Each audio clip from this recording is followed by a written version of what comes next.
'Tis the season to go tree felling. Look at this. There seems to be a lot of tree felling around our area at the moment, and this is a walk I take quite often. No Barnes with me this week, I'll tell you why in a moment. But let me get a picture. Let me get a sketchbook picture just to share what I'm looking at. For some reason there's almost like lens flare. What's going on here? That's weird. Oh, I know why. I've got a black mist filter on, which if you poke it up and there's some sky above something dark, you get a bit of this almost mist feeling. f3.6, shutter speed 1/2/5, and 640 ISO. There we go. A sketchbook picture of felling. Well, it's rotted bushes and trees. That's not going to make you a fortune, Neil. No, probably it's not. I have people who say to me, like, when they look at some of my photos, they can smell that photo. You know, if it's like outside a chippy or whatever it might be, or they can hear that photo, or they recognize people because it's not even people they necessarily know by name or by being friends with. It's people that they go, well, I know him from such and such a match, and he was sat like 2 seats away from me, and he'd said something really funny. Like, there's been so many different amazing stories that just come from essentially a snapshot in time, and I think, you know, that's what a lot of people are trying to do with their photography, and I think that's something that I always want to try and achieve, is the stories there. That's Laura Gates, who is my guest today. Yeah, no Barney today, no Sabarkalot. He's been struggling with his foot or his leg, his near side front leg, to use a bit of mechanic talk, and we can't really work out what the matter is. He's been to the vets. It's not his favourite place, and no, we can't seem to find why. It could be a sprain, a long-term sprain, something like that. So he's on short walks at the moment. So a photo walk is something that I can't really do when I come to places like this, because it's a bit longer walking through Brimpton when I do this particular walk with my camera and microphone. Well, welcome to the show. It's a bit chillier now. I can certainly feel winter bearing down on us. I have managed, though, to avoid the rain today. Cool. It was like stair rods earlier on. Stair rods, Neil. Stair rods. Yeah, stair rods. That's the expression, isn't it? I think so. I'm always very aware that we have an international audience for this show, and so some subjects may be at odds with what goes on in countries outside my own shores. And sport is one of those things you have to be a bit careful about. But let's be honest, this show is very eclectic anyway, isn't it? I mean, last week, my guest, Paul Berriff, talked about photographing the Beatles one moment to recording news with clockwork cameras the next, rescuing people off cliffs, to being buried under the rubble of the Twin Towers and crawling out with his camera and his sound. No, he didn't have his camera. That had got separated from him, hadn't it? It was a powerful story, though, that's for sure. It really was. So yes, eclectic is the nature of this show. And sports could be one of those subjects where if you're not into the particular sport, you might think, oh, not sure this one is for me. I'll come to that in a moment. My guest is Laura Gates, who is establishing herself as a documentary photographer in the football/soccer, so we know what shaped ball we're talking about, arena. But just because it's footy, I don't want you saying, but Neil, I don't really do footy. Because Laura talks about sport, I think, in a more rounded sense, generally, not just talking about the ball. We talk about the grassroots game, we talk about women's sport, and in terms of football, I still can't believe the women's game was all but effectively banned in this country for 50 years. We also talked today about publishing a book, which Laura has done, and shifted, I think, more copies of a book through the method of self-publishing than many photographers are able to do these days through actual established publishers. So that part of the story today, I think, is very inspiring. Now, The club you support, like any team or club in any part of the world, can be a bit divisive. It's incredible how, is it partisan? Is that the right word? Partisan it can become when you have an allegiance to a team, a sport. Though those club loyalties can be, well, they can divide families, that's for sure, as you're about to hear in the conversation today. So let me say now, Laura is an Evertonian, which means for those who aren't genned up on this stuff, she supports Everton Football Club. And there's a great rivalry between Liverpool and Everton, since they reside very close to each other in this great city of Liverpool in the northwest of England. Now, I feel I need to provide a glossary of terms, just so nobody is going, what, when, where, how, what? What does that mean? R is for rivalry. The rivalry between Liverpool and Everton goes back to the late 1800s. Born from the split that led to two clubs growing side by side, and in the city you have families, as I've just suggested, like Laura's, that are red or blue. Red for Liverpool, blue for Everton. So that can be tricky. D. This isn't in alphabetical order, as you've probably gathered. D is for dinky toys. Now these, this will be mentioned in the interview as well. These, I think, are exclusively a British thing. They were tiny metal toy cars that were practically indestructible apart from the wheels. Those bits, I always seem to end up with woggly wheels. Bit like when I always get the one in the supermarket as well, must be a theme. But they were definitely part of my childhood. And a lot of them, I think, were hand-painted. And that's partly why no two dinky toys are exactly the same. Tiny variations. Sometimes the paint's a bit thicker, or it depends if somebody's been out on the lash the night before, whether you get a straight line along the car or not. So D is for dinky toys. G is for Goodison, which is the stadium Everton FC have been playing at for a very long time. Quick history. Goodison Park opened in 1892, one of the first purpose-built football grounds in England. One of those places that for a long while had the names of families engraved on the seats. I'm not sure about the latter years. So that's G. T is for toffees. Now, this is the nickname for Everton. So if you hear toffees mentioned during the interview, you think, I know that's just a nickname for Everton. Everton Football Club are called the Toffees because in the early days of the club, some local sweet shops near the ground, Ye Ancient Everton Toffee House. I don't believe that shops used to call themselves Ye Ancient in the 1800s and early 1900s. Surely not. That's the sort of thing we do now, isn't it? Just to pretend we're back in the 1800s. But apparently it's true. And you'll like this, the other one was Mother Noblet's Toffee Shop.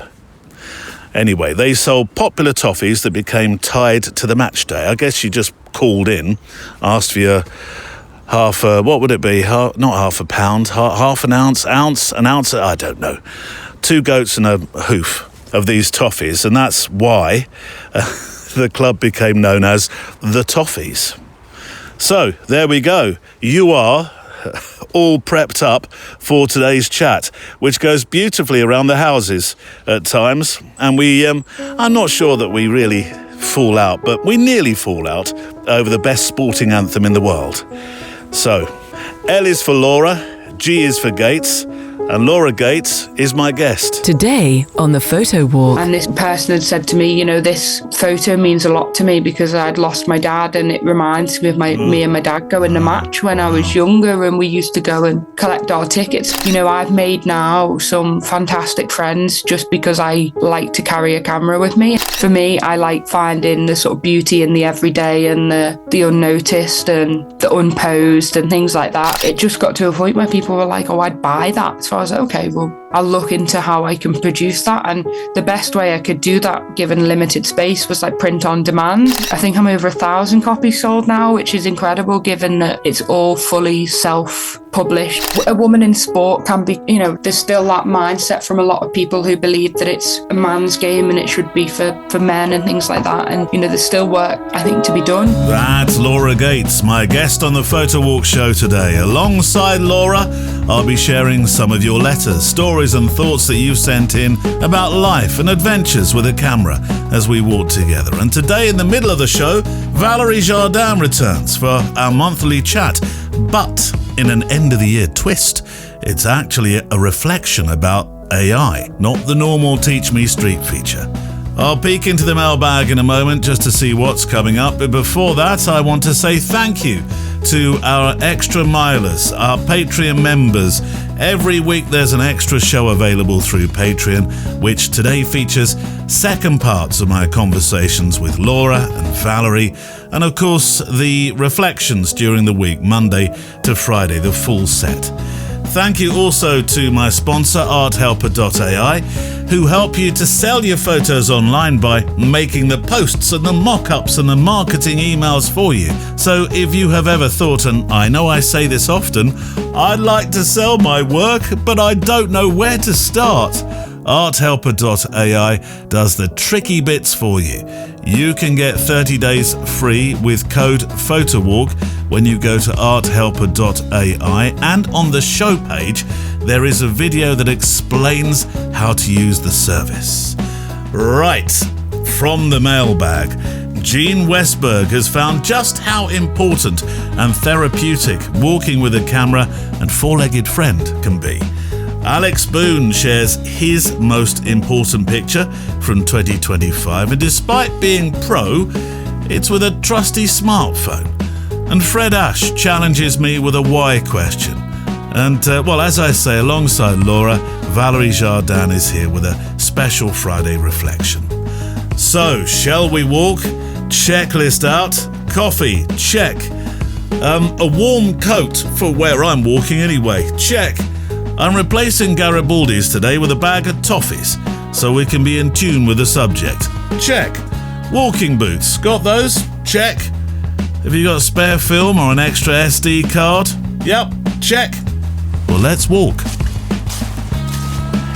In the summer, when I walk along this part of this stretch of the path near Brimpton, you've heard me mention the place Brimpton before, you can't walk along this bit. There's nettles coming in from each side, triffid size they are, and it gets very, very overgrown. But now it's just if I look this way anyway, it's a carpet of yellows now. I mean, I know we've gone past that time, but some of the trees are still turning yellow. It's still, let me get another sketchbook shot. It's still reasonably autumnal. We've had a few really cold days, but not many. So anyway, thank you for the feedback to last week's interview-focused show, such as this from Kelvin Brown. Paul Berriff, he says, what a life. How he managed so much in one lifetime, I'm enthralled. I think that he should be the subject of a movie biopic. But would the public believe such an incredible story? I know. And did you go and look at how many programs he's made across his career so far? It's a huge amount of work. All these action movies, as he calls them, documentary movies of news events and rescue events. He says, this is Kelvin, Daniel Craig would be my choice for the lead in this biopic, as his time as James Bond may be a good base to work up from. Blimey. I think anybody on earth would be happy to have Daniel Craig cast as them in a film. I'll tell Paul now. Perhaps he knows him. But yes, Paul's story seemed to really touch some people emotionally, especially when he shared the story of his experience of 9/11 and indeed his work as a rescuer in the UK as well. So thank you to all those who reached out and said you enjoyed last week's episode. It was harrowing at times, I'll give you, but it was certainly a privilege to talk with him. I'm looking forward to visiting him for a walk in North Yorkshire, hopefully in the new year. The mailbag is back this week, and your stories make this community what it is, so please keep sending your stories, your thoughts, and the pictures that you make while you're out on your walks in. The email address is stories@photowalk.show, stories@photowalk.show. If you haven't written to the show before, make the year coming the first time we have a chat together through the power of a letter that you've sent to the email address, stories@photowalk.show. So letters, where do we start? Utah seems as good a place as any. This is one from Jean Westburg. Dear Neil, I want to share 3 events that occurred to me in 2024 that relate to you and your podcast. Now, don't be thinking this letter has been hanging around since 2024, by the way. It's actually one that came in but days ago. Such is the skitter-scatter way of how I read letters out on this show. I know some are in the mixing pot for a while, and some appear almost immediately. Event number 1, says Jean, was a little procedure known as CABG surgery. Coronary arterial bypass graft. Goodness. In my case, 3 arteries were occluded and half of my heart wasn't working up to potential. After the actual surgery and a few weeks of recovery at home, I found myself going to physical therapy twice a week. All manner of walking and riding and stepping exercises designed to stress the new parts verified all had been assimilated as designed. Does that make sense? Verified all had been assimilated and designed. I'm pleased to say I passed the test anyway and was released back to my life. I'm thinking about the word assimilated there, Jean. I can't help feeling they've made you into a robot. That sentence sounds like, unless I'm reading it completely incorrectly, and I've had a go at it a couple of times, I think you've become a robot. Have you become bionic? Anyway, that's when I decided walking on a regular basis would be my therapy. I should mention I live in the high desert, elevation 5,200 feet, blimey, of southern Utah, and the nearest grocery or big box store is a 20-mile drive. Is a big box store the sort of signpost of proximity in the States? If you're near to a big box store, then you're in the land of the living. If you're not, you're on your own a bit. Bit like IKEA is becoming in the Shires of England land. Walking can be boring out here in the country, but with earbuds and passable mobile service, I'm able to bring music, books, or podcasts along. And that is where I found the photo walk, event number 2. Now, I've been a photographer for 50 plus years, so the content aligned with my interests and your style and production make it all the more enjoyable. So thank you, Neil, for the effort you expend to bring joy and information to an old walker like me. Sidebar, when I learned a bit about your broadcasting background, I told my wife the show was probably produced in your back closet, using sound effects and audio gimmicks. But that was before episode number 500. When you interviewed so many walkers, obviously in one place, I thought, hold on, how big is this closet? That's when I decided you were actually recording in the field. Well done. Well, thank you. Yes, it is. It's always been recorded in the field. Honestly, it has. That's why sometimes you hear more birdsong than other times. If it wasn't recorded in the field, I'd probably just overlay loads of birdsong.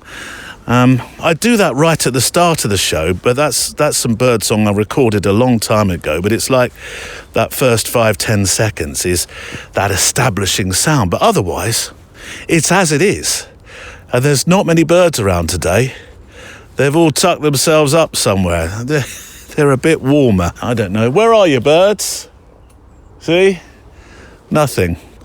You had a siren in the background just a moment ago, but that's not quite the pleasurable sound I'm listening out for when I'm in nature. Anyway, on to event number 3. After being released from PT and starting my walking regime, I knew it would only be a matter of time before the excuses started. Oh, it's too cold, too wet, too windy, too hot, too sunny to walk today. I'll walk twice as far tomorrow instead. Long-term motivation was to be my undoing unless I addressed it early. That's when my grandsons and I stopped at the nearest animal shelter and adopted, I like where this is going, a German Shepherd / Labrador mix. And Rex is now my daily motivation.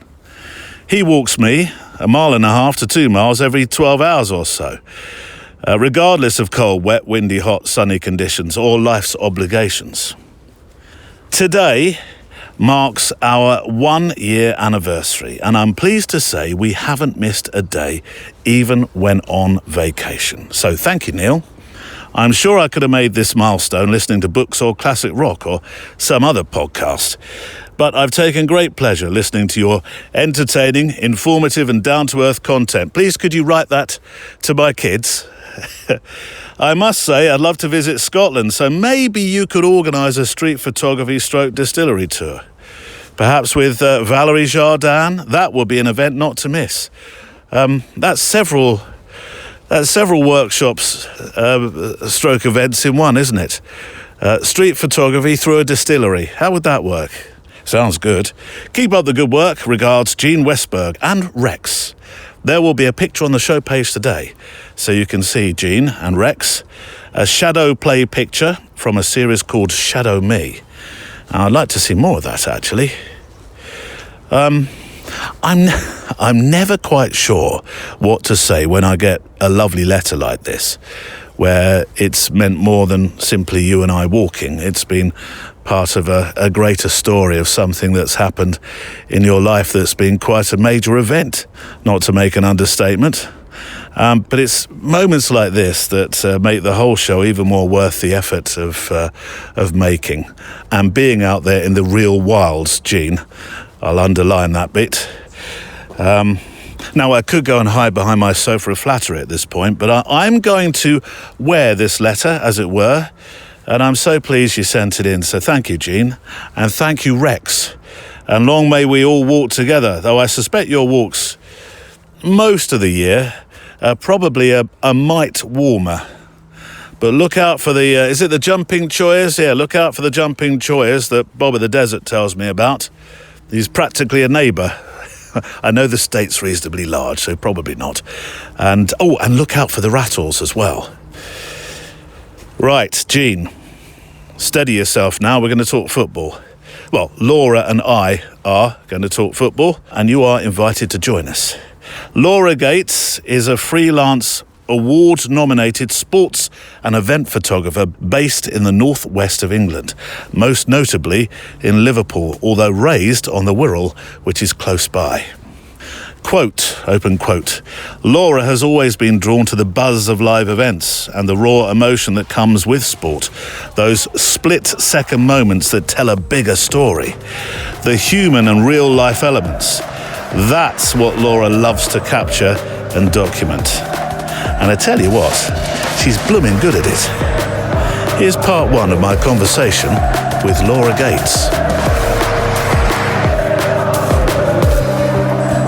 Laura, how does the story start for you? It might be that as a lifelong Everton Football Club fan, it could be the back pages of the newspaper, I don't know, seeing all those sporting images, but that might not be how photography started. I think for me, as a kid growing up, I was always sort of creative and growing up, my granddad was someone that was an artist and really sort of creative. And I think it all started from, as a kid, being interested in drawing and colouring and being creative in whichever way was sort of possible. And then, it grew into going on family holidays, and we had a family point and shoot camera. And I was always just interested in how it worked and, positioning different shots and things like that. So your granddad was an artist. Was he somebody we should know?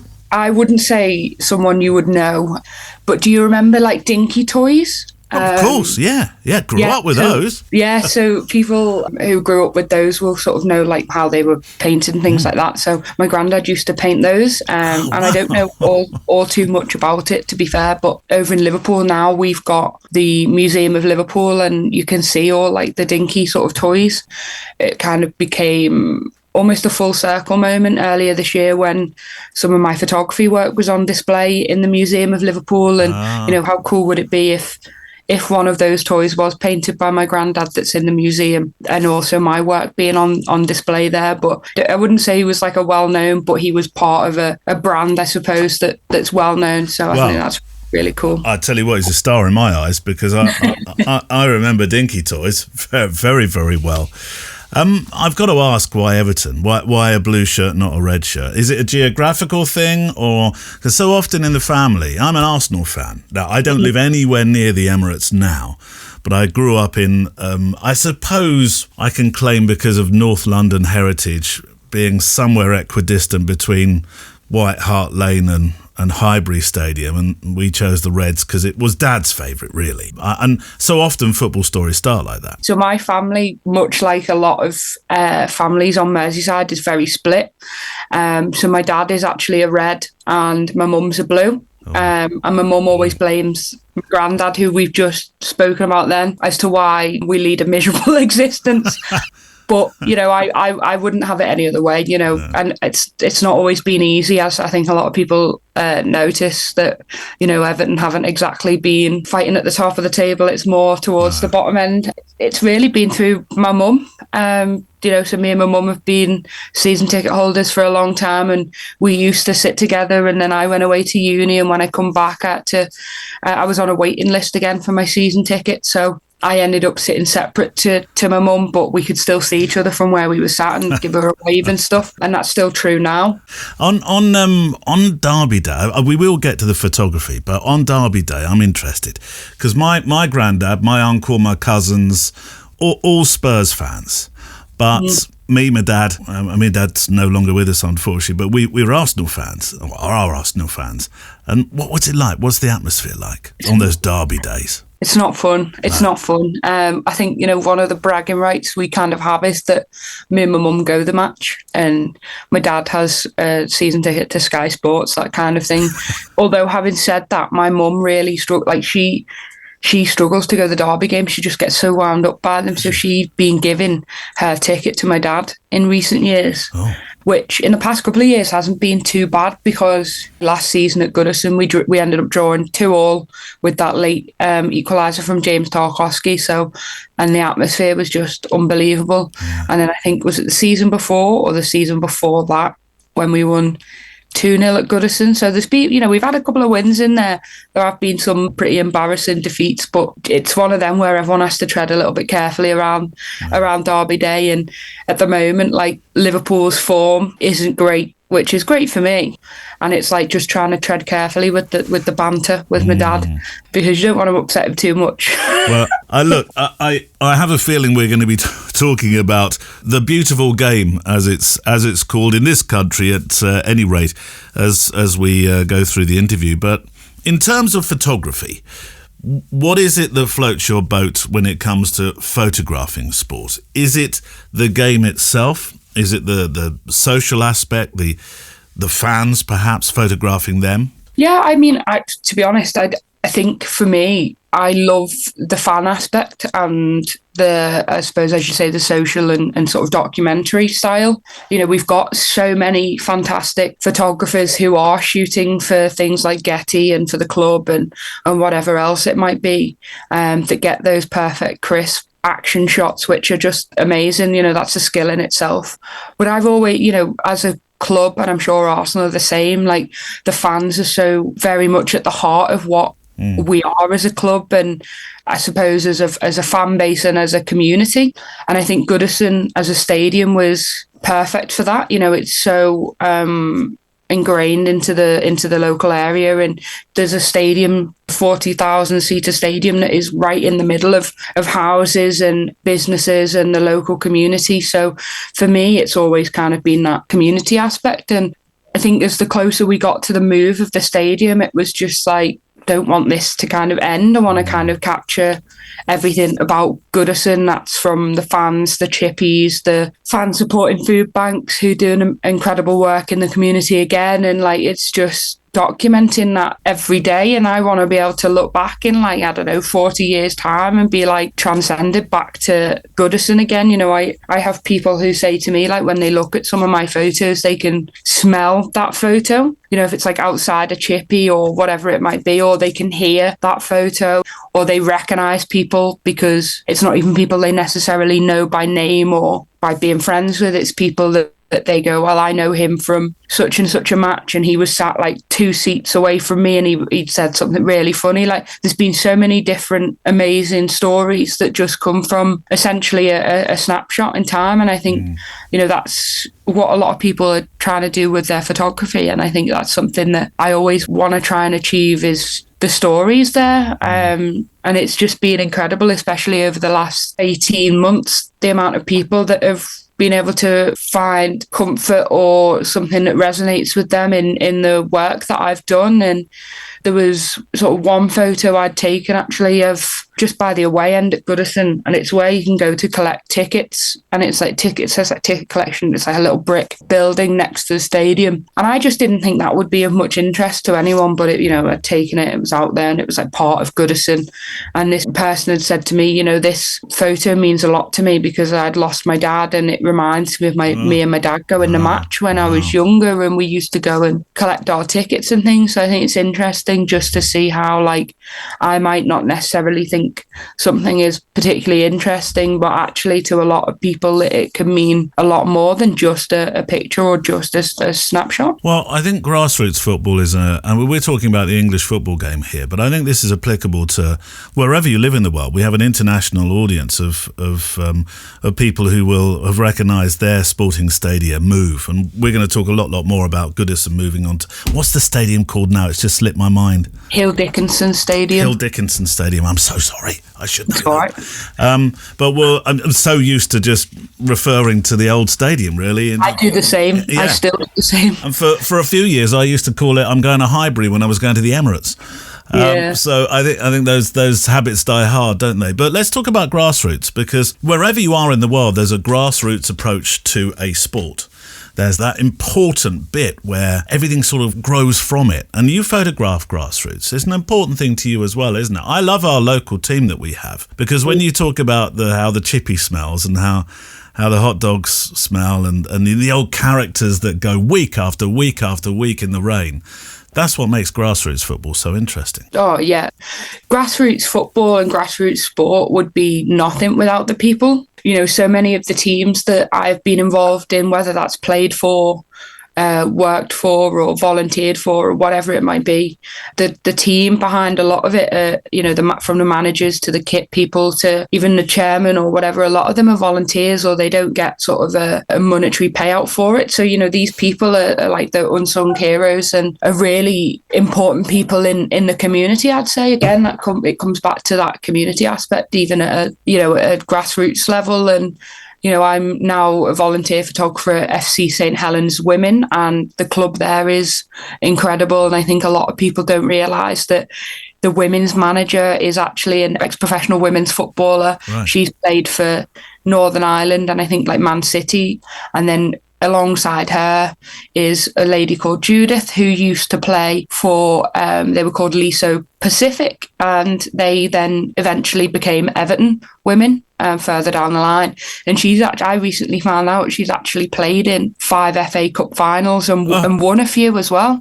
So I'm looking to do a bit of a project with her now, because she's a story that deserves to be told, especially in this era now of the women's game is growing so much and obviously doing amazing things. And she doesn't sing and show off about herself enough. And I just think she deserves to have a platform to be celebrated. She's like a pioneer of women's football, and here she is under the radar doing incredible work for FC St Helens, who are, they're fantastic, a fantastic club that they've done really well in the FA Cup in the past few years, which for lower level grassroots football is incredible, because it's not always about the money, but the prize money, even when you lose games in the FA Cup, means a lot to these smaller clubs, and it enables them to be able to put more back into the community. And St Helens themselves have been able to build it's only a small stand, but it's a stand, and that's all come because there are people behind the scenes that keep the club ticking over, and they're able to provide things for the local community and the local people.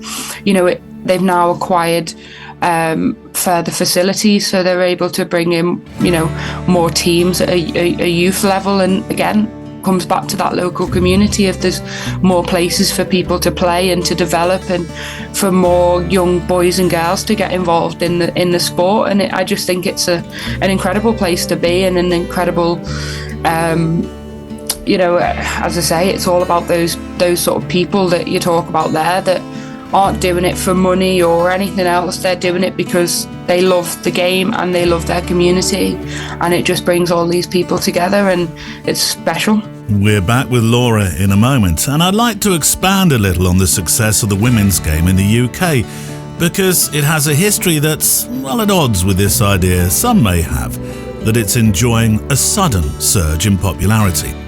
The women's game has far more history than the recent spotlight suggests.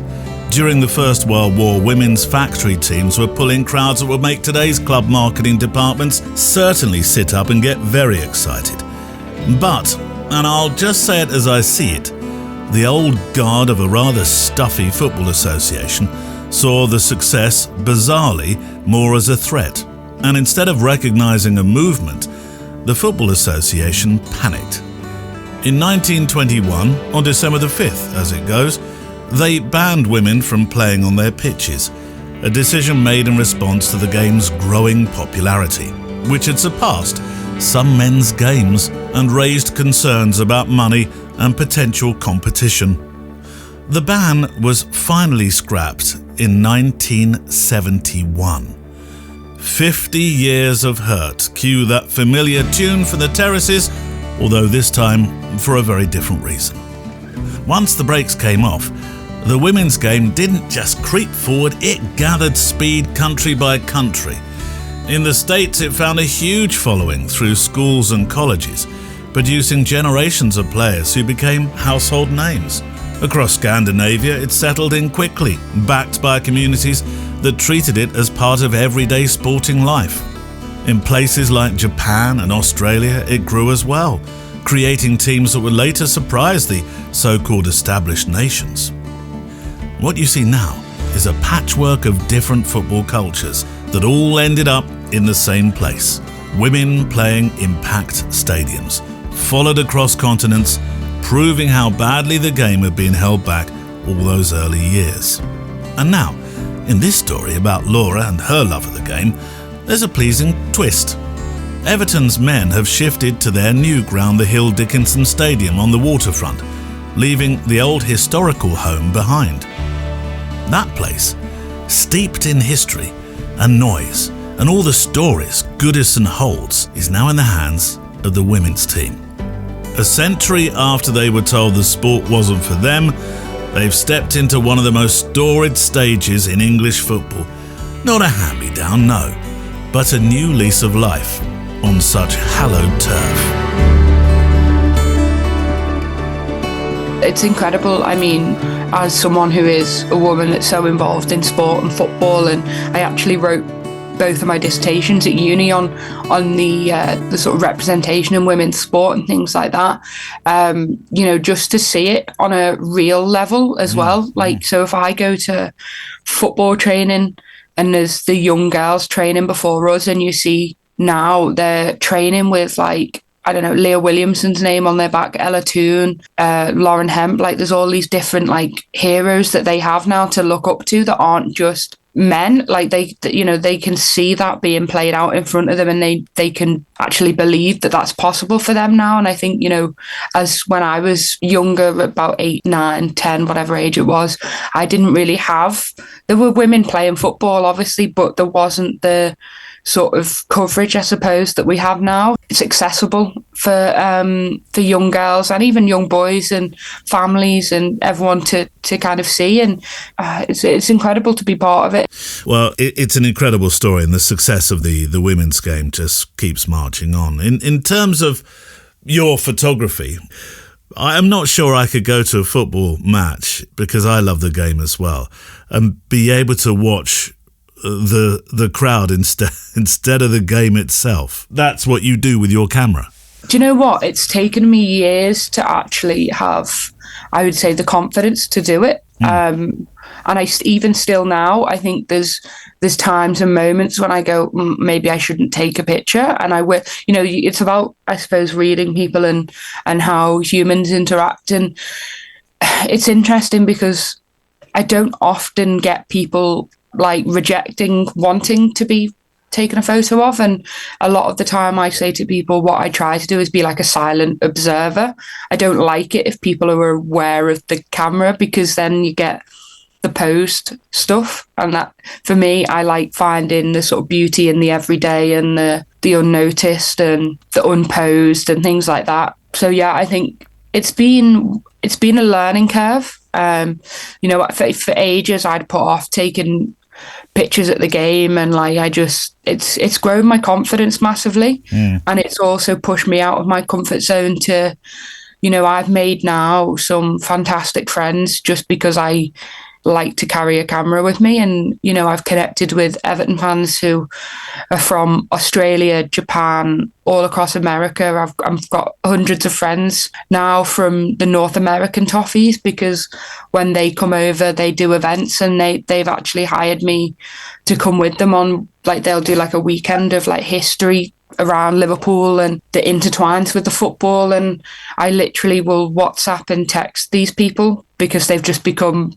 my mates now through photographing. So it's just incredible, really. So you've become a guide for visiting fans. Almost. Wow, yeah, it's like a photo tour. You've become a guide for a photo tour around Liverpool. I bet you don't turn down the road that takes you toward Anfield. So actually, if you've ever been to Goodison and visited St Luke's, the church that's on site, we have the Everton Heritage Society. So there's a guy there, Jamie Yates, who does a lot about the sort of history of Everton and former players and loads of different things. And actually, I've learned so much from when I went part of that tour. So they actually had 2 busloads of people, and we went around different areas of Liverpool, and it was absolutely fascinating, to be fair. So they did do a stop off at Anfield, because for people who didn't know, Anfield was actually the first home of Everton. And then after arguments over rent and things like that, won't go into it all, Everton decided, actually, right, we'll see you later. We're going to go and build our own stadium across the park. And that's what we did.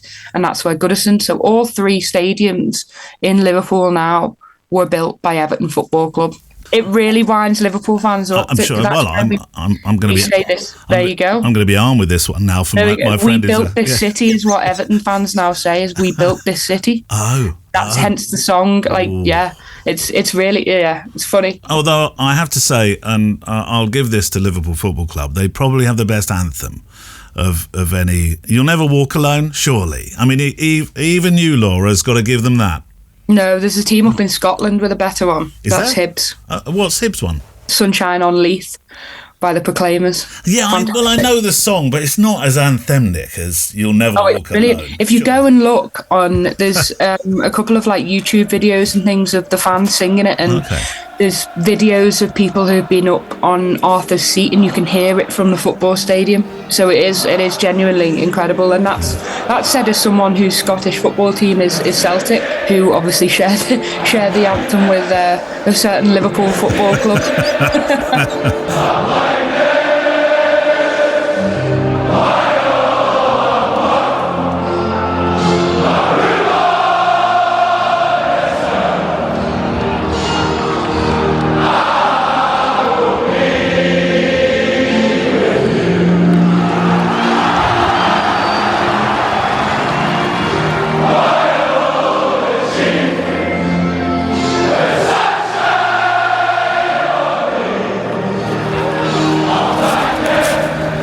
What a rousing chant.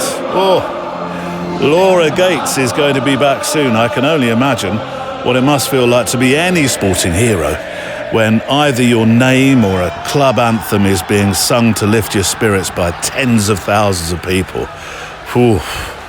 I still think, by the way, it's hard to beat the Cop, which is a stand at Liverpool Stadium singing You'll Never Walk Alone.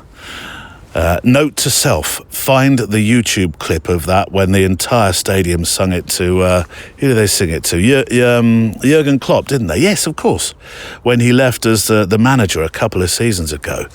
Tears in his eyes, so there were. I have a lot of work in the office to do in the coming weekends, to upload all your wonderful grounded assignment pictures sent in from the last couple of months, and also these amazing photographs for our page called The One on the website. The big picture, that is, the one that says everything about 2025 to you. We've never done this before, and I don't know why not. We've had a few years to do it, and we haven't, but do we do anything like it? And I don't think we have. I really don't think we have. Anyway, I certainly intend to do it again next year, because it's been so great to see your pictures and read your stories. The stories are incredible. You have until the 12th to get your pictures in for the one, although if a few more slip in after that, I'll upload them to the page. But I need the 12th really as a cut-off date, because I want 10 of you that are on that page, boy, this is going to be hard, I have to say, to come onto the show and talk about your one picture for the year as the opening show of 2026. So, I think that page, the one, if you go to the website, photowalk.show, and go to the menu item that says The One, there's so much inspiration on there. Really, really interesting to see what people consider their big picture of the year. But I'd like to read you a story, actually, from one of the latest that came in. This one is from Alex Boone, who is a professional music and portrait photographer. And I think it says everything about a picture not having to be taken on the latest and greatest camera, because it's a story about life, and most pertinently, it's a story about a moment. It's the picture Alex made of his granddad sitting at a table. Dear Neil, this photo means everything to me. He's the only one left of our grandparents, and in the last year, we've watched him face the challenges that come with aging, the slow fading of memory, the surrender of independence. Giving up driving was especially hard for him. He's since moved in with my parents, who both still work and have taken on the toll and tenderness of caring for him every single day. It's difficult to see the mind decline. He can't remember things told to him hours, sometimes even minutes ago. But I ask him about a story from 15, 30, or even 50 years ago, and he recalls it with perfect clarity, as if it happened yesterday. I took this one Sunday morning while visiting my parents with my kids. Every day he sits at the kitchen table with his cup of mud, working through crossword puzzles to keep his mind sharp. This moment, it wasn't captured with my professional camera, just my iPhone, but it holds more meaning than any staged portrait ever could. For me, this will forever be the photograph I cherish. A quiet portrait of resilience, memory, and love across generations. From Alex. Well, Alex, one word. Perfect. It really is. Well, 3 more words there. Perfect, it really is. But it is. It's just, what a fabulous picture. This is what I really hoped we'd find when we started the feature a few months back. So thank you for sending that in, and I'm going to put it on the show page today, and it'll be in the feature on the website on the One tab as well. If you go to photowalk.show, you'll see that picture from Alex on those 2 pages.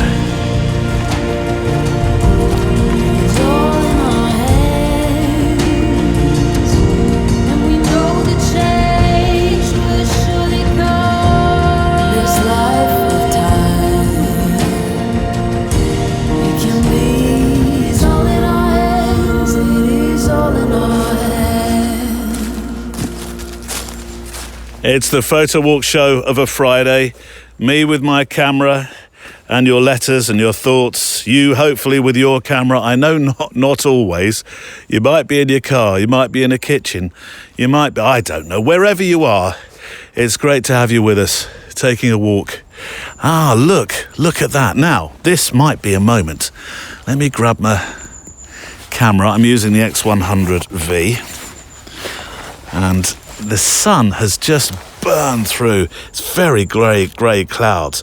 But I tell you what, with this filter, this black mist filter, oh, hang on a minute. There we go. I just did that thing where you can zoom in on the focused area of the picture. I don't want that. So with this black mist filter looking straight into the sun, there we go. That's going to flare like anybody's business. Let's put it onto f8. I'm not going to get starburst, but I might get, there we go, a little bit of flare. 1/2/5, 640 ISO, f8, and there we go. I want to look back along the path as well. I haven't been putting my sketchbook pictures up on the pages so much. No reason for that. Hang on a moment, there we go. It's just, we've had so many other pictures. I haven't felt the need to. There we go.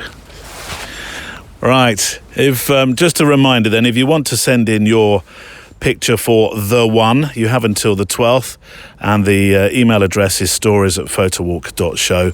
There are some rules, loosely rules, which you'll find on the page, so worth having a read of that first in terms of how large the pictures need to be and so on and so forth. So then, time for Valérie Jardin's monthly visit, the last one of the year. Valérie Jardin, the street photographer. This week then, or this month, something a bit different for the end of the year. Valérie sent in a reflection. Now, I know you know what reflections are, but for my other listener who still hasn't properly grasped the idea, they are short-form stories and pieces about a creative life which air here on a Monday at the start of the week, like a sort of thought for the day start for a week, and then on the extra mile for the rest of the week. So you get those Monday through Friday. Although today I'm going to share Friday's reflection here on this channel as well. It's a guest reflection, as I say, written by Valérie, that I voice. I voice all the reflections. That's the style of the feature, really, as per norm. But Valérie wrote it, and then after you hear this, she's going to share what she feels about the subject of AI as we end the year off. That's what this one's all about. The journey. As a photographer and educator, I'm often asked if I feel threatened by the rise of AI in street photography, how people can now create a perfect image of a fake moment of everyday life. My answer is always the same. No algorithm will ever replace street photography because what drives us isn't the final picture, but the journey that leads to it. The photograph itself is merely the cherry on the cake. It's not what nourishes the soul of the visual artist. What keeps me walking the streets with my camera day after day, mile after mile, is the act of seeing, of noticing beauty in the mundane, a fleeting gesture, a shaft of light cutting through the shadows, or a burst of colour. No AI platform or app can replicate the moment you feel something stir inside you, when your senses are fully alive. Each image I make carries what I like to call emotional metadata. The sounds and the smells of the streets, my emotion and mood at that instant. I remember how I felt when I pressed the shutter. Joy, melancholy, solitude, or anything in between. The emotional imprint is attached to every frame I make. And it doesn't stop with the photographs I keep. The missed frames, the chase, the glance exchanged with a stranger, the brief encounter. Those are equally part of the experience. They live on in memory, even if they never made it onto a memory card. This extends beyond street photography. Nature photographers, wildlife photographers, anyone who dedicates themselves to this craft must be fueled by the journey, not just the keepers. Otherwise, what would be the point? If all that mattered was the image, We could all stay at home and let machines generate them for us. But we don't. Because photography is not just about images. It's about being fully present, about discovery, about the way art and life intersect in the moment. That's why AI will never replace photography. It can imitate reality, but it can't replicate the experience. I don't want to sound like Tim Burton's Nightmare Before Christmas, but you and I are going to be out of jobs. We are, because AI is taking over. It was lovely to read your reflection just a moment ago. Valerie hasn't heard, as I'm saying this, Valerie hasn't heard it. It's a surprise. So Valerie gets to hear it. I'm worried you had a French accent reading it. Oh, I wouldn't. That's cultural, what's that called? Cultural appropriation or something? That's right. I get told off for that. But no, I thought the points were very good. And so when do we need to pack our houses up and move out? Because this really goes back to you receiving, was it a mail or somebody saying something to you about your career being over because of AI? I don't remember where it was. I think it was on Instagram. It was I don't know, something about AI.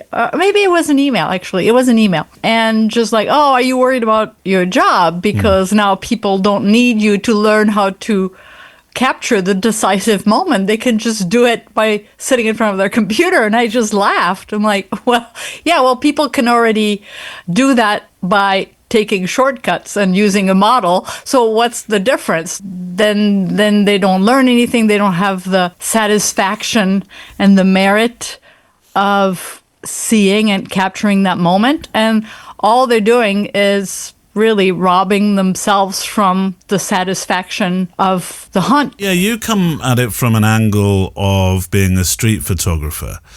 And you're absolutely right. I think, and I want to ask you some questions about how being out in the street feels to you and why AI can't replace that. But if I was coming at it from, let's say, a wedding photographer point of view, could you see a point where AI would replace what I do? Because you could stick a camera on a stick, let it move around, and would it make all those decisive moments just as well as I would? That's a good point. I had not thought about it from another perspective than, making photographs on the street, for yourself and for clients. I had not thought of it as shooting for clients. I shoot for me. So, it's going to get better and better for sure. But how do you think that would work? You'd have like a robot walking around? No, it seems a bit strange. I have this little thing on a track that I'm thinking of like a little caterpillar tracks, and it's going around with it's got a big stick on it and a camera at the top, and of course it can take pictures in any angle like a 360 camera can now anyway. So would it be able to make the conscious decisions, if it's able to do that, of what makes a great wedding photograph? What are those fantastic moments where people are showing emotion? Yeah, I don't know. Then every wedding album would look the same. That's the thing. People pick you as a wedding photographer because of your vision and your style, and they'll pick someone else for a completely different style. So I think it would become a little boring because every wedding album would tend to look a bit the same. But then why not just do a video and just pick a few frames from a video? Then it's pretty much the same thing, but somebody still has to do that job. I don't know. I worry, and it might be something you have an opinion on. I worry for industries like food photography. That's when I begin to get a bit concerned about it, because I'm thinking if you can make a great photo on an iPhone and then shove it through AI, it says, I see what you want to do. I like the composition. I'll just now light it properly and give you all the proper colors. Yeah, from that perspective, I think it's worrisome because, those are livelihoods we're talking about. And I think every aspect of our lives are going to be affected by this. But photography as well, absolutely. Well, coming back to you, what your reflection was all about. Your reflection was about feeling. It was about going through the motions of being a photographer. And you can't replace that, can you? No. And when I bring people together to spend a weekend or a week on the streets of Paris or Rome or wherever, it's an entire experience which AI will never replicate. It's not something you can replicate sitting in front of your computer, because the goal, even though it's, yes, everybody hopes to have that amazing shot at the end of the week or the weekend, but it's all about the chase and all those moments in between that are lived and can only be lived and experienced. So, and I've seen, you're starting to see a lot of AI quote unquote photography, because it's not photography. And it's still a little, I mean, it doesn't have a soul yet.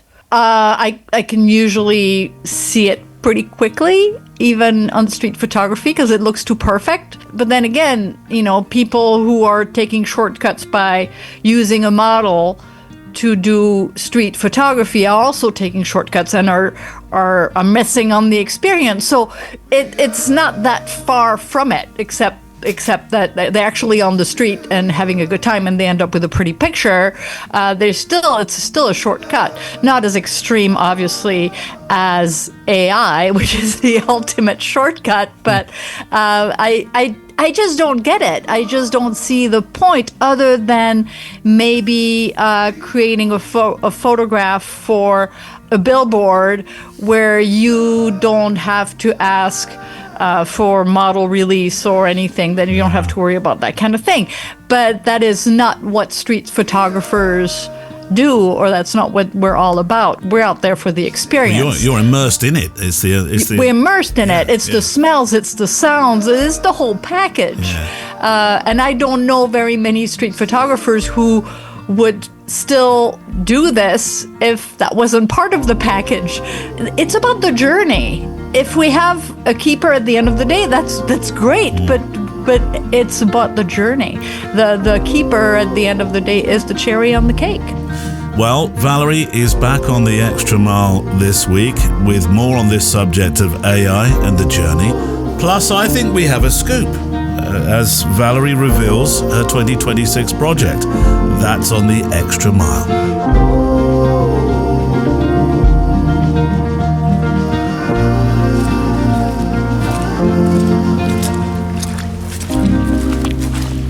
And my thanks to Valérie for sending in the reflection, and for the whole year, for your friendship, Valérie, for the features that you've helped us with on the podcast, and of course for that wonderful experience of working with you and those that came on your workshop in Paris earlier this year. It was really fantastic. It was wonderful to spend time with those that follow you, Valérie, and also to spend time photographing in Paris.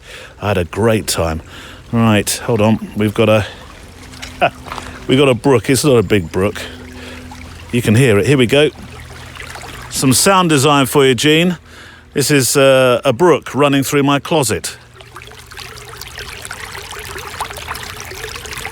Tell you what, it takes a long time to clean that closet up after each show, so it does.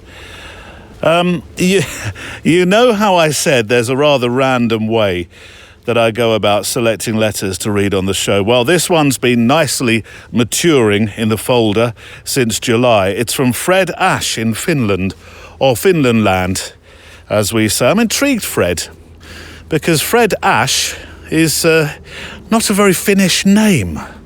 There's something interesting about your history I'd like to know. There we go, there's a follow-up part 2 from you, Fred. I do know this, though, you are a designer. That part of my detective skills, I think I'm reasonably assured I've got that right. A letter gives a big clue anyway. This is a letter about sketchbooking pictures or sketchbooking photographs. Now, sketchbooking, it's a phrase I use for when I'm out on my photo walks for making pictures of just anything, really. And it's not my original phrase. I've said this before. It's from Fingers on Buzzers. Who's it from? You're good, you are. Marissa Roth, you're right. So it's Marissa's, the photojournalist Marissa Roth's phrase. She uses it, and I just thought it was a really good phrase, and I adopted it, really. When we did the American special recently, as I travelled across America with Marissa, then back on that was an adventure that I didn't know I was going to take at the start of the year. Back on the Queen Mary, I did say to Marissa a couple of times, you don't mind me using that sketchbooking thing, do you, as a phrase? And she's absolutely fine with it. Hi, Neil. What is your why, says Fred from Finland, for a sketchbook image? Background thinking, he writes, personally, a sketch for me is an iteration to try to represent with a snapshot some element of an image or kind of image I would like to make in the future. The image doesn't need to be complete, but it's trying to capture at least one aspect of what I hope to get into the final version. So I assume by that photographically that a sketchbook picture from your camera would be something that's part of a plan for a future thing, like a project, or perhaps a scene that you want to go back and photograph, taking your time a bit more. If I'm pondering, says Fred, the design of a space like a kitchen, for example, and I'd like the light to fall on the back wall in the morning and softly fill the rest of the room without burning it too harshly, I might draw a sketch showing a window high above some cabinets with light coming in onto that back wall. The sketch is intended to represent peace and calm if we choose an overhead window. The sketch comes before the room is fully designed and before the room is built for someone to live their life in. I cherish sketching with my camera as much as with drawings or design as an experimental iterative exercise. I feel free to try, to fail, to retry, reevaluate, maybe even succeed sometimes. So what's your intention, Neil, with your sketchbookers? Are they practicing a technique, a camera dial setting, seeking to capture a mood with that morning's type of light, even though the subject may not be compelling? Maybe an iteration of a composition trick, but in reverse this time. Why do you sketchbook? Curiously yours, Fred from Finland. Well, Fred, I feel like, I think I'm going to feel like I used to in class because I'm going to shrug my shoulders and say, I don't know, which sounds a bit dismissive, and I don't mean it to. But, in terms of sketchbooking, and I call the shots sometimes my sketchbookers, don't I? And I know that's confusing if you haven't listened to the show before. I thought, what's he doing? A sketchbook? Oh, is he sketching that or is he photographing that? I call them sketchbooking pictures with a camera, really because, as I've just said, I love this term that Marissa coined. But I think it says everything about what these pictures are that I make when I'm out and about, because it means I can play. It's not a serious photograph. I don't have to make a shot thinking this is going to be an award winner. Stand by a camera club. I want at least 2 rosettes stuck on this one. And that's why I like Marissa's phrase so much, because it says everything about just having a camera with you and taking and making pictures. It doesn't have to be a serious event.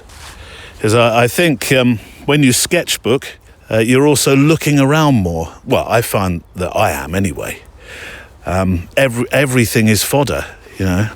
Stuff on the floor, stuff in the trees, stuff up high, light bursting through some bushes, as it was just a moment ago. I made another sketchbook image a little while back while you were listening to the interview where I thought the light was dissecting half the trees in front of me because the path I'm walking along is a bit of a dip, and I quite like that story of 2 halves if we want to use a football analogy.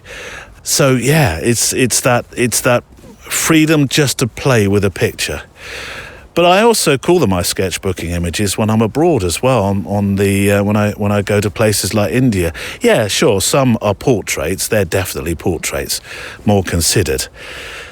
But often, with my curious mind and curious camera. They are sketchbooks to remind me of the fabulous places that I'm privileged enough to visit with my camera. The camera is the tool for that sketchbooking. I have thought about doing a bit more. I did do a bit of sketching. During COVID, I did quite a bit of sketching with my youngest son, Thomas. We started sketching a lot. Sadly, it's not something we've continued doing, but I have been thinking about doing that some more and perhaps bringing it into a workshop, because sketchbooking, it doesn't have to be fantastic drawing.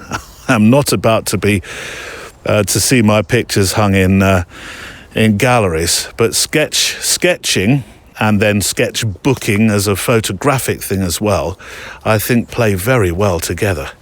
And on that note, I'm going to make a picture of this tree that's beautifully illuminated, and everything else is falling off to nothing. I'm just sort of taken by that tree, really. A sketchbook image if ever there was one. There we go. And the sun's just popping itself back behind the clouds now, so timing, timing. Right, thank you, Fred. You have got me thinking, which is something I probably should do a lot more. I am very gut reaction on stuff, which is another reason why sketchbooking probably works. But thank you for your letter. Shall we have part 2 of my conversation with Laura Gates? I think so. Now, in this part, one of the things we talk about is self-publishing, which I think is an inspirational note to self, because I'm very interested in self-publishing, and we really should do another episode on it at some stage. Perhaps have Laura back to talk further about her experience and how she went about it. Anyway, here's Laura Gates, part 2. After which we'll have this week's play-out song. It is a song after the interview, if you're new round these parts, to give you a little time just to take on board everything said today. And the song I've chosen today will be the new one from Lewis Island called I Found You. It must be very hard trying to reinvent the wheel, as it were, for football pictures. I love the creative side of your work, the ICM or long exposure work that you do on your website. I'll leave a link for it. I think I really like this. It's an original approach that I can see anyway. Oh, really? Yeah, I think I've seen like a few people doing it, and I think I don't know whether it's like I follow quite a few what people would describe themselves as like creative sports or creative football photographers. And I think one of the great things about being involved at grassroots level is because it's not a job I'm paid for. It's a volunteer role. It allows me to have a bit more of creative freedom. There's not a pressure on, capturing certain things, so I can have a little bit of a trial and a play around with different settings. So that was one of the things I'd kind of seen on like Instagram of like, people trying different slow shutter speed stuff. And I think when I've been at like training, for example, with FC St. Helens, it's usually darker and there's like, floodlights and things. That's why it works really well, I think. Yeah, I think, because if you're trying to get crisp, clear images when it's so dark and the lighting isn't necessarily your best friend. So I was experimenting with the slow shutter, and I think some of them have come out really. Oh yeah, I like them. I think they're really strong. I just like having that creative freedom and that creative license to kind of just have a go at trying different things. And it's the best way to kind of learn with your camera what its capabilities are, is to just experiment and just getting out there and photographing, really. And that's all that stemmed from. Sport is full of rituals and superstitions and all those sorts of things. Do you notice patterns like that when you're photographing either Everton or the grassroots game? Football is an interesting breed. Yeah, it's funny, isn't it, how everyone has... I think particularly going back to sort of Goodison, one of the things that was apparent when photographing and walking around outside the stadium is that for people who haven't been to sort of Goodison, there's like these, I call them cubby holes, but they're the exit gates. And each exit gate, I found that people had their own one. So like there was a certain family that would gather with their family and friends at one exit gate, and then another one, it was like this, one of the supporters clubs would always gather there, and they'd, have drinks and food while standing there. And especially in like the bad weather, like it just gives a little bit of shelter. So that was something I noticed at Goodison, especially, was like the different sort of routines and match day rituals. Is like, they go to the same exit gate, they have the same chippy order. Or for myself and the group that I went with, it would be the same walking route from the train station. And that then meant that I would see the same sort of faces, so the same program seller, who then I've now become friends with from the photographing. Let's talk about your books. There's two now. A Goodison Farewell in particular says goodbye, in terms of the history of the men's side anyway, to a stadium that's much loved in the English game. But for any photographer, Laura, who's thought, there's a book in me, you are flying that flag, aren't you? Yeah, I mean, it's been, I want to say, like, it's just been the craziest, 18 months, to be honest with you. So there's two books now. So the first one is Forever Everton, A Goodison Farewell, which is basically a culmination of from 2017 to 2024. It's a love letter, really, to a stadium. Yeah, exactly. It's not like it's not a straight documentation, whereas the second book, Commence Operation Goodison Farewell, is a documentation of game by game. Including the results, which at one point was looking a bit shaky. But it's all been sort of a happy accident, really. So I created the first book essentially for myself.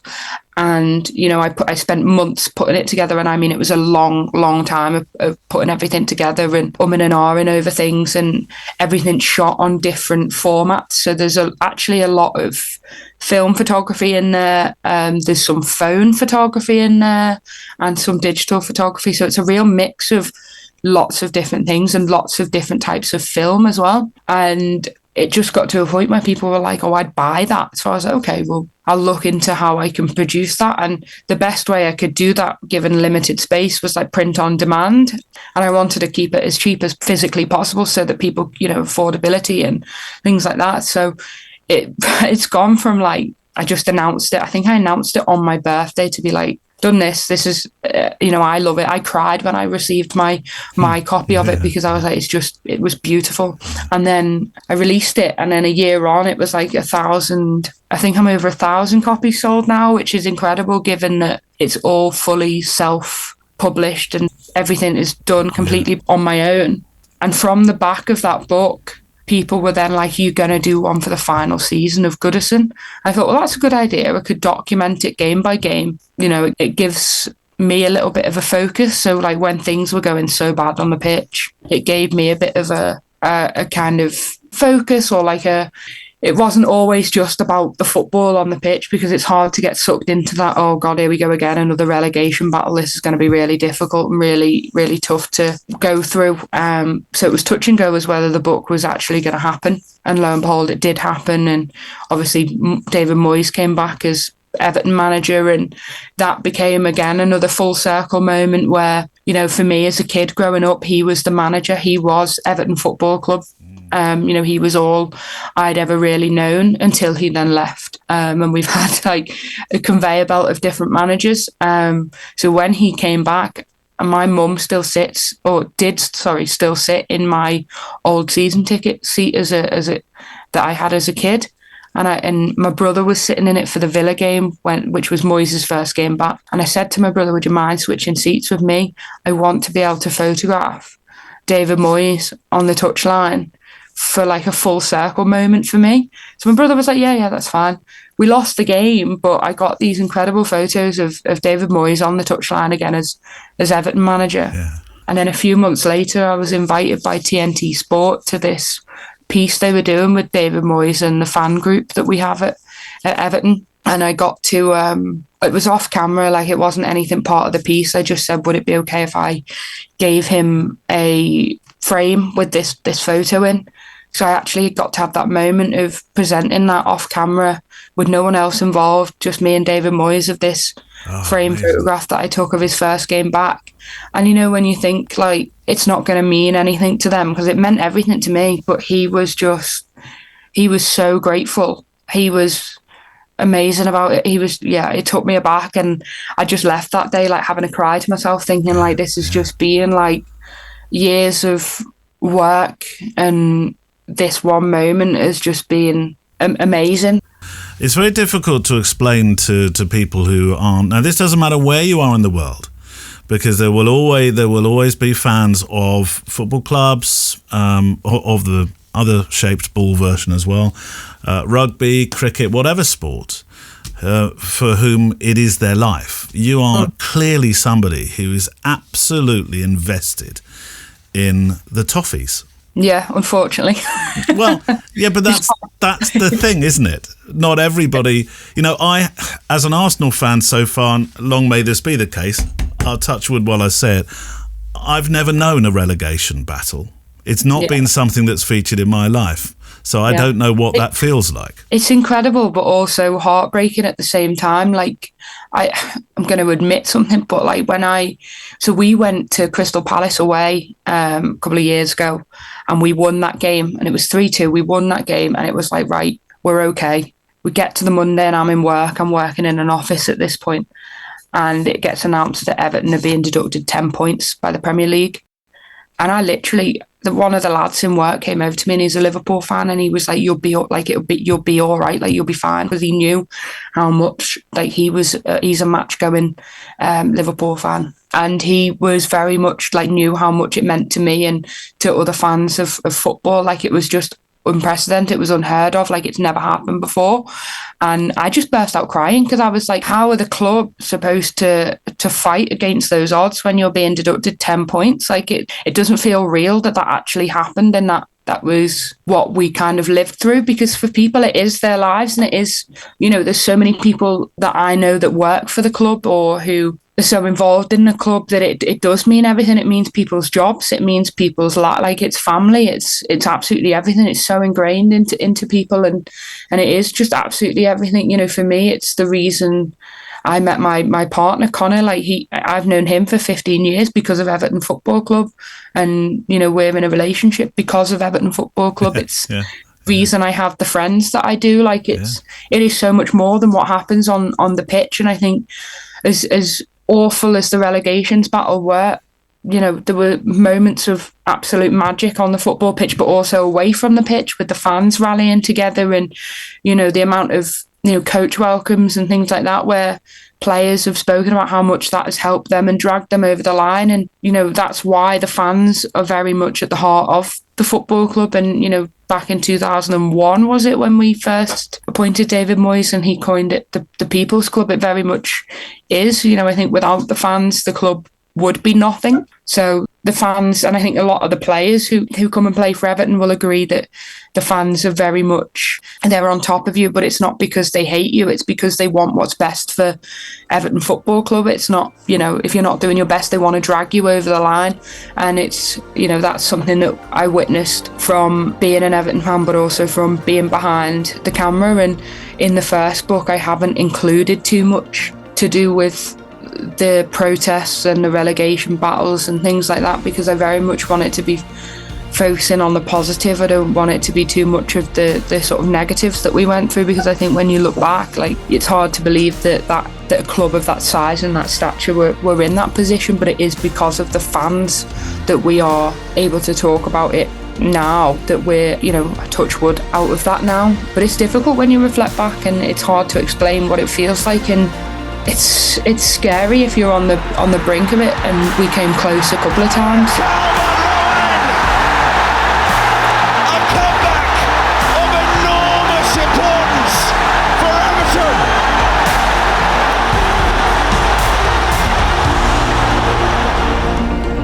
I really hope for a day when this isn't a question I'd even find relevant to ask.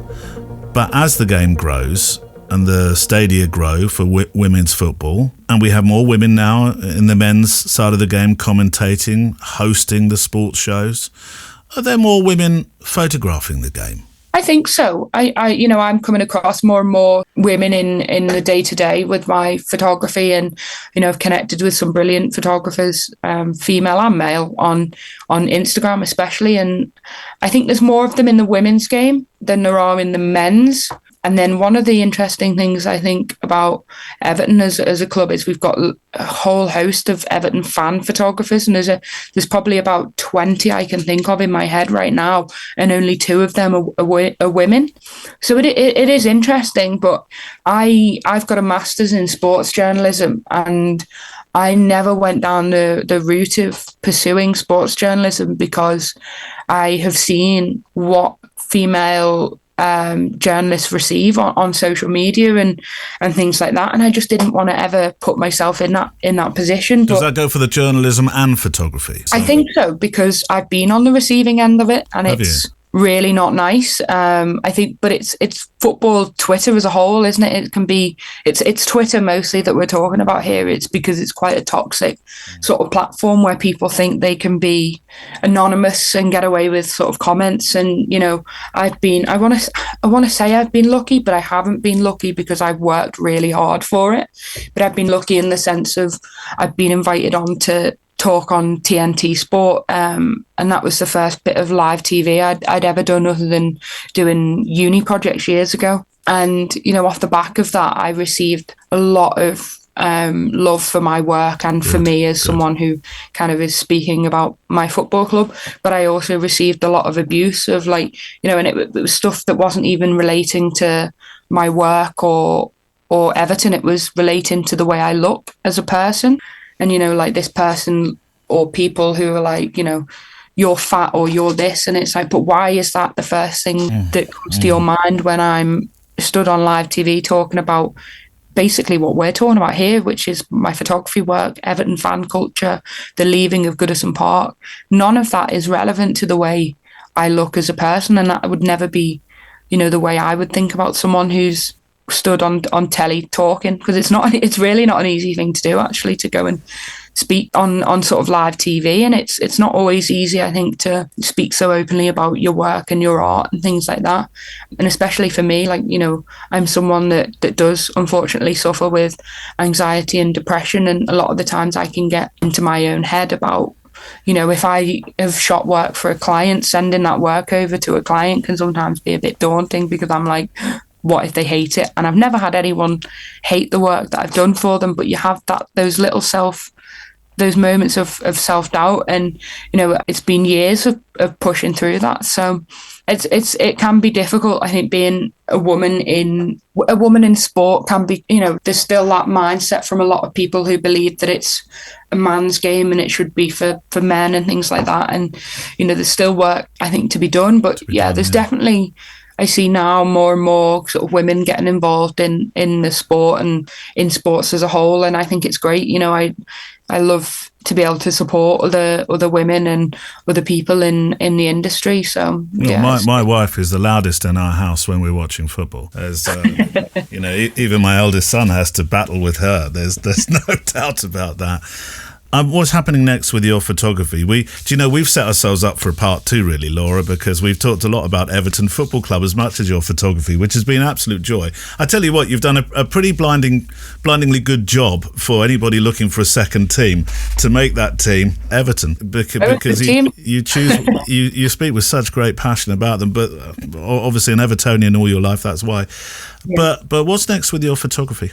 Gosh, that's a good question. I feel like I'm in this area of kind of choosing what path to go down. So I've got a project coming up with the FA, which is really exciting.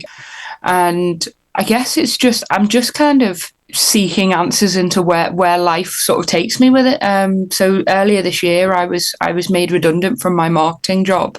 And I've taken that as the opportunity to kind of grow my photography and kind of grow my business and also grow my sort of confidence. So at the moment, I'm looking to try and convert my garage into a bit of a studio. Good. But I've got kind of an idea in my mind of what I want that to kind of look like, because at the moment I've been doing like portable studio work, and taking all the backdrop stuff and lighting to clients' houses can be quite difficult. When you get there, you never know what kind of... Oh, when you see what they sometimes say, we thought we'd do it in this corner, and you think, what? Yeah, it's really difficult. There's no space, no room there, really? So I'd love to be able to take that under my own sort of control. But I think by pushing myself out there, I've learned a lot. I don't actually know what the next steps are after that. And I'm just kind of taking it as each day sort of comes. And, I've got a few events lined up.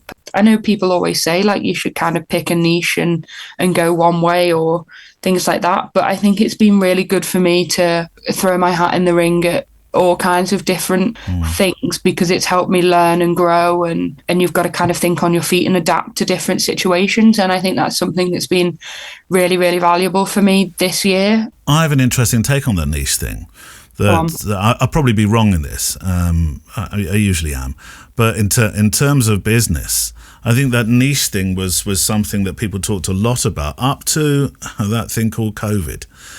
And then, particularly with photography, I certainly realised that the niche that I'd been in, that I'd cemented as a part of my life, the social photography, the weddings, was actually a disadvantage, that I needed to have much more breadth. Yeah, I think I'm of the similar sort of mindset, because I think if you pigeonhole yourself too much, you kind of only then you're stuck in that pathway. Like, I want to be able to kind of be diverse and be able to like adapt to different situations, but also I don't want it to be to a point where the work isn't of a good quality. So I still want to be able to be diverse, but also provide a quality sort of service. It's definitely a learning curve, and just taking it as it comes, because sometimes it can be hard to... I think I get a bit photo blind, because I'm looking at my own photos all the time and editing and shooting all the time. Like, it can be a little bit like, you look at them and you start looking at them for so long and you're like, are these good? But I think you need to come back to it like a fine wine. Sometimes you'll shoot something and then 3 years later you'll look back at it and think, do you know, that was bloody good. That was all right, I've definitely done that before. That was okay. Yeah. We have a question at the end. I'm going to use a football phrase here. I'm just going to pass this one to you. I'm going to chip it into right in front of you and see how you put this one in the back of the net. That was terrible. Sorry. But it's a question, and it might be about football. It could be about your photography. It might be, because I think it's all about passion, this question. So it might be just about Everton Football Club. What's your why?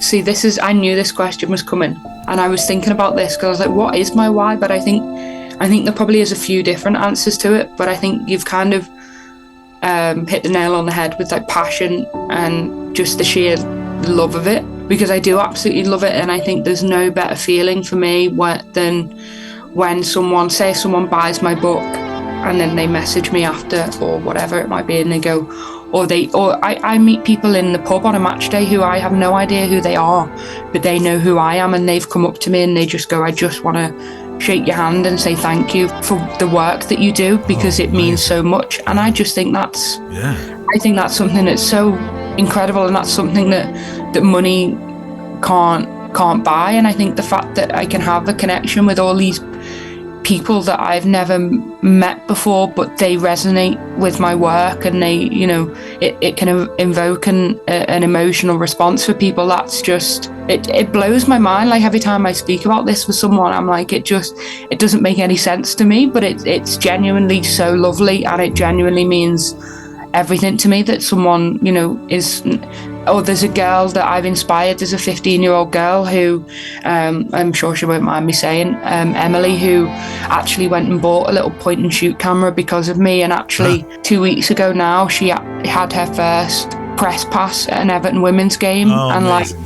She looks up to me so much, and I only met her for the first time in the summer, and I speak to her dad and her mum, and she just looks up to me so much. And I think that's incredible, because at 15 I never had the confidence to do what she's doing now. And I just said to her when I met her, like, you're winning half the battle there by actually going out and doing it, because I said for so long I held myself back from not just going out and doing it. I said, you know, you're there, you're photographing, you just keep doing what you love, and that's literally all I do. I'm doing what I love, and that is, you know, my why is, I guess, because I love it, and the people that it brings me to, like, you know, some of the people I've met in the past 18 months or so have been some of the best people that, you know, I've met, and yeah, it's changed my life. It's life changing. It really is. So yeah, my why is passion and, I guess, love. Down in the valley where the roots lay low and the river bends while the water flows, you were laying down with your toes exposed on a rock you found with the morning's warmth. Oh, I'm glad that I found you. Oh, I'm glad that I found you. I'll call you on the boulevard to tell you, love, that I'm not too far from home, where I can hold you in my arms and play you songs on my old guitar. Oh, I'm glad that I found you. Oh, I'm glad that I found you.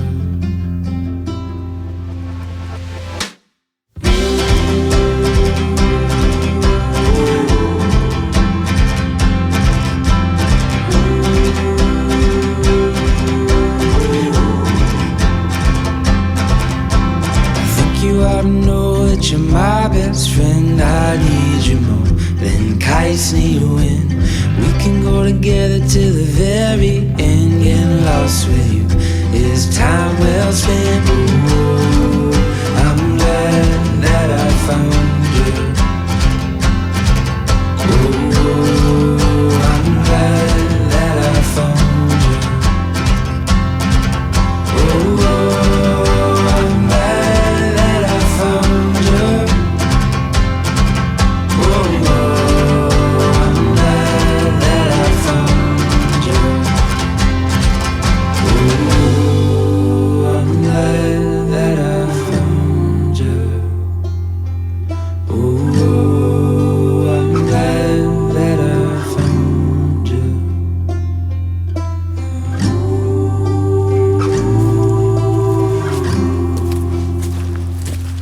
That's I Found You from Lewis Island.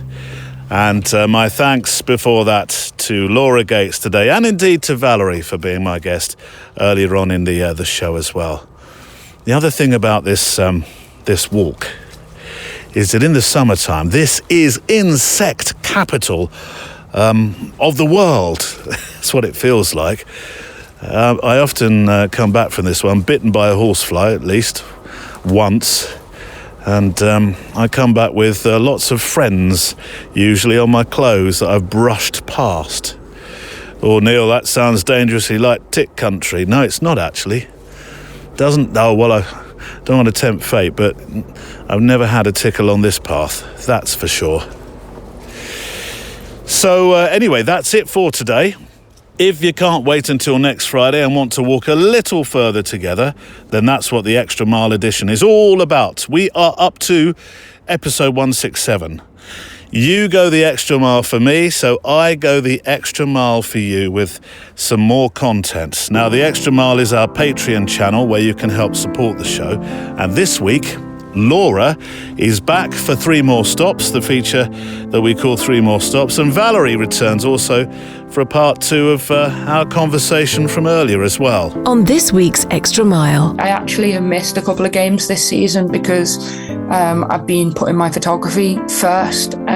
This year is the year I decided, I'm not going to let Everton take control of absolutely everything. I'm gonna, if there's an opportunity coming up that clashes with Everton, I'm gonna put the photography first. And that moment happened just as I was about to leave, and it was all about the sound of the city, the smells, everything came together. And it's an experience, and I'll never forget that moment. So that was definitely one of the highlights for me, and I love that photograph. So if you'd like to hear a bit more from the photo walk each week, head to the website and click Extra Mile or the orange support the show button, which is in the top right-hand corner of the website. And your help keeps us walking week after week. A quick nudge as well for those who are extra milers. Our monthly live Zoom meetup is this coming Monday.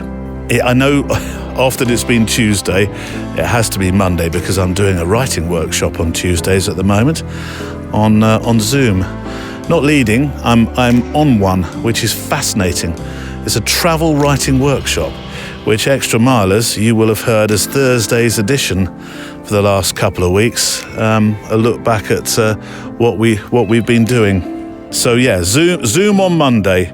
There's the Southern Hemisphere one first, and then the Northern Hemisphere one later in the day for me anyway. A few mentions for those who make this show far, far easier to present. My thanks to Neil Ford, who looks after all the IT stuff. If it wasn't for Neil, I'm sure sometimes it would just be a crackle and a fizz. And my thanks also to Andrea Gilpin, who keeps a watchful eye over Instagram, as does Kelly Mitchell for Facebook, Kelvin Brown, who's at the helm of the Flickr group, and to Michael Brennan, who compiles the music of the show onto a Spotify playlist. Right, a postscript for the show. Today, Wayne Gretzky, a sportsman, but not a footballer. He was an ice hockey legend, so I hope I've said his name right. It is Gretzky, isn't it? Yes. His words, though, his words of encouragement, his quotes have travelled far beyond the rink, that's for sure. And I found this one, which I like. It's one that's been borrowed by artists and writers and photographers, of no doubt, and anyone really that knows that hesitation can be the thing that stops the whole adventure of this life. I like this then, and it plays so well into photography. Wayne said, "You miss 100% of the shots you don't take." What's there to hold in the light of this moon? My mind keeps searching, but my heart decides. Thoughts can be cruel, they're not mine to hold. The space unravels when you let go. The Photo Walk is a Loading Zone production.